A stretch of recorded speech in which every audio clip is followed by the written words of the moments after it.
26 मई 2025 को वट सावित्री का व्रत रखा गया, जो कि हमारे हिंदू धर्म में महिलाएं अपने पति की लंबी आयु के लिए व्रत रखती हैं। और इस तरीके से मेरी माँ ने भी व्रत रखा था। और ये व्रत में मेरी माँ ने एक बहुत अच्छी सी कथा सुनाई थी, जो मैं आप लोगों को सुनाने जा रही हूँ।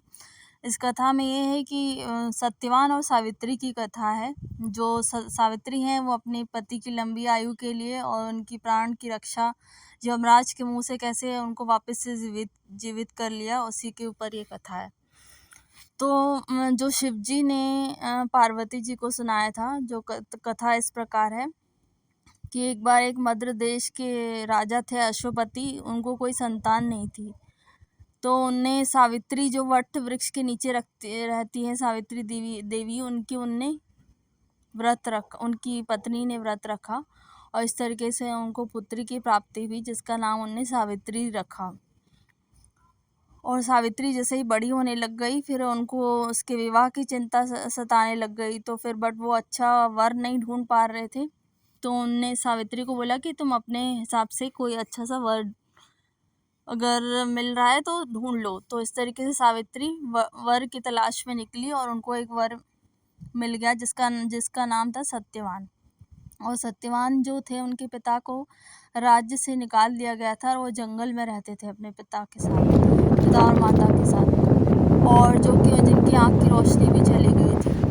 तो इस तरीके से जब वो सत्यवान से मिली और उनसे बातचीत की, और वो काफ़ी सत्यवादी थे, धर्म पे चलने वाले थे, बहुत धार्मिक थे। तो इस तरीके से वो काफ़ी प्रभावित हो गई और उन्हें ठान लिया कि मैं इन्हीं से विवाह करूँगी। और इस प्रकार से वो अपने पिता के पास आई और उन्हें ऐसा बताया सब कुछ। और वहाँ पे नारद जी भी थे। नारद जी ने कहा कि आज से ठीक 1 साल बाद जो है ये सत्यवान है, उनकी मृत्यु हो जाएगी। बहुत सारे गुण हैं उनमें, बट उनका जो अल्पायु है, मतलब वो 1 ही साल जीवित रह पाएंगे अब।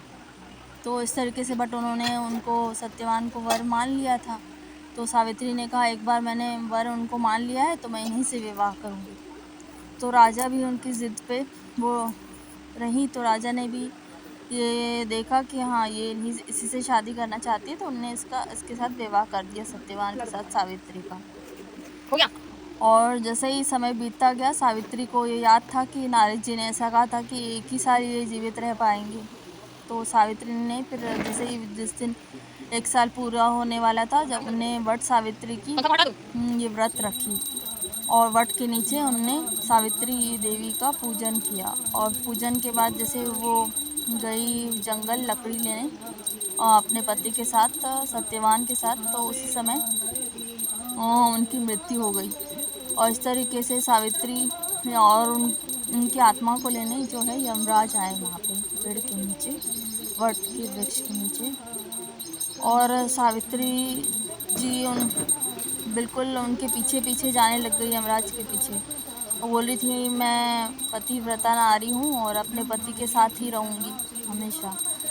तो इस तरीके से वो जाने लग गई और कितना भी मना करने पे वो वापस नहीं जा रही थी। तो और यमराज काफ़ी प्रसन्न हो गए ये देख करके, और उन्होंने बोला कि वर मांगो। इस तरीके से उन्होंने वर मांगा कि मेरे ससुर जी की आँख की रोशनी वापस कर दीजिए, उनको राज्य दिला दीजिए। और तीसरा ये वर मांगा कि मेरे पति को मुझे 100 पुत्र की प्राप्ति हो, ऐसा वरदान दीजिए। तो ये तो सत्यवान, अगर वो जीवित रहेंगे तभी ऐसा संभव था। तो इस तरीके से यमराज को सत्यवान को जीवित करना पड़ा और कथा यहीं पे समाप्त होती है। और वो उनको बाद में 100 पुत्र की प्राप्ति हुई और वो पतिव्रता नारी कहलाई। और इसी पे मान्यता है, इसी के लिए सारी हिंदू धर्म की महिलाएं भी इसका व्रत करती हैं। और इस तरीके से देखिए कथा समाप्त हो गया है और मुझे प्रसाद भी मिल गया है।